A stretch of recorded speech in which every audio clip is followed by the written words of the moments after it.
तो एक उत्सव के बारे में बताना चाहता हूँ, डे के बारे में बताना चाहता हूँ। आप लोगों ने सुने होंगे दुनिया भर में अलग अलग दिन को मनाया जाता है, लेकिन आज जिस दिवस के बारे में बताना चाहता हूँ इसको आप सभी को मनाना चाहिए, बल्कि वर्ष भर इस दिवस के लिए कार्य करना चाहिए। आप कहेंगे ऐसा कौन सा दिन है स्वामी जी, थोड़ा बताइए तो सही। तो सुनिए, इस दिवस का नाम है विश्व आदिवासी दिवस, वर्ल्ड ट्राइबल डे। 9 अगस्त को मनाया जाता है। आप कहेंगे स्वामी जी इसका इतिहास क्या है, क्यों मनाया जाता है? क्या हर दिन आदिवासियों का नहीं होता? क्या हर दिन आदिवासी नहीं रहते? क्या एक ही दिन रहते हैं क्या? क्यों मनाया जाता है? आइए मैं कारण बता देता हूं। आप या आपके पूर्वज इसका कारण होंगे कहीं ना कहीं। आप कहेंगे कैसे? मैं बताता हूं ऐसे। सुनिए, भारत ही नहीं पूरे विश्व के अंदर पूरी संस्कृतियां फल फूल रही थी, लेकिन अचानक से विकास और डेवलपमेंट के नाम पर कुछ दुष्ट कुत्सित मानसिकता के लोग पहुंच गए ऐसी जगहों पर जो प्रकृति ने सौंदर्य से भरपूर रखी थी, जो प्रकृति ने नेचर ब्यूटी दिया था। वो नेचर ब्यूटी का नाश करने के लिए कुछ लोग पहुंचे और उन्होंने नेचर का ही हास नहीं किया, उन्होंने नेचर का ही विनाश नहीं किया, अपितु उन्होंने उसके साथ कई संस्कृति को लील दिया, कई संस्कृति का नाश कर दिया, कई संस्कृति को प्रताड़ित किया। वो प्रताड़ित होने वाली संस्कृति और सभ्यताएं डेवलपमेंट और विकास के नाम पर जो भेंट चढ़ गई, वो सिविलाइजेशन, वो कल्चर जो मनाते थे अपना, वे लोग कौन थे? वे आदिवासी थे। मैं आपको हजारों ऐसी घटनाएं नहीं लाखों गिना सकता हूं। मैं जब अध्ययन करने उतरा हूं तो मैं घबरा जाता हूं, मेरे रोंगटे खड़े हो जाते जिस प्रकार से इनके साथ प्रताड़नाएं हुई है। उन प्रताड़नाओं को याद करके इनको मुख्य धारा से कैसे जोड़ा जाए, इसके लिए विश्व आदिवासी दिवस का एक दिन तय किया गया, वो भी यूएनओ के द्वारा, कोई छोटी मोटी संस्थाओं के द्वारा नहीं। और इसके लिए बहुत बड़ा संघर्ष हुआ।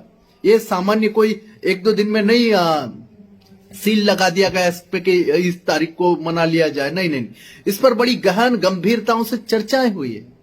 बड़ी बड़ी संस्थाओं ने बड़े बड़े रिसर्च किए, उसके बाद माना, स्वीकार किया, बड़े शर्म के साथ स्वीकार किया कि हाँ, हमारे इस विकास ने आदिवासियों का शोषण किया, उनको उनकी सभ्यता और संस्कृति से दूर कर दिया, विमुख कर दिया, उनको उनकी ही जगह से, उनके जंगलों से, उनकी जमीन से, उनके पहाड़ों से, उनके प्रेम से, उनके प्यार से, उनके लव से, उनकी मातृभू से दूर करके हमने उनको झटक दिया।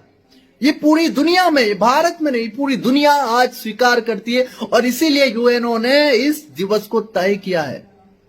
तो आप कहेंगे कि स्वामी जी हम क्या करें? अरे भाई लगिए, वर्ष भर लगिए इनको मुख्य धारा में जोड़ने के लिए, और फिर एक दिवस को उत्सव के रूप में मनाइए कि हमने आदिवासियों को मुख्य धारा में जोड़ने के लिए यह कार्य किया। आदिवासी भाई तो मनाते हैं वो उत्साह की तरीके से, अपने पूर्वजों की वीर गाथाओं से वे भरपूर रहते हैं, लेकिन उनकी वीर गाथाएं जन सामान्य तक क्यों नहीं पहुंच पाई? कारण जानिए ना, कारण ढूंढिए कि उनकी वीर गाथाएं, आदिवासी वीरों की वीर गाथाएं जन सामान्य तक क्यों नहीं पहुंची? क्या कारण? इसके पीछे क्या षड्यंत्र है? इसके पीछे एक पूरा का पूरा क्या आडंबर है कि इनकी वीर गाथाओं को जन सामान्य तक जाने नहीं दिया। प्रकृति के सबसे बड़े प्रेमी, नेचुरल लवर, सबसे बड़े कौन? आदिवासी। और मैं जानता हूं कि मेरी बातों से कुछ लोगों को दुख होगा, दुख होना चाहिए, दुख और गम उनके जीवन में होना चाहिए। कारण कि हम जिन्हें भाई कहते हैं, हम उन्हें गले से नहीं लगाते। अरे जिनके यहां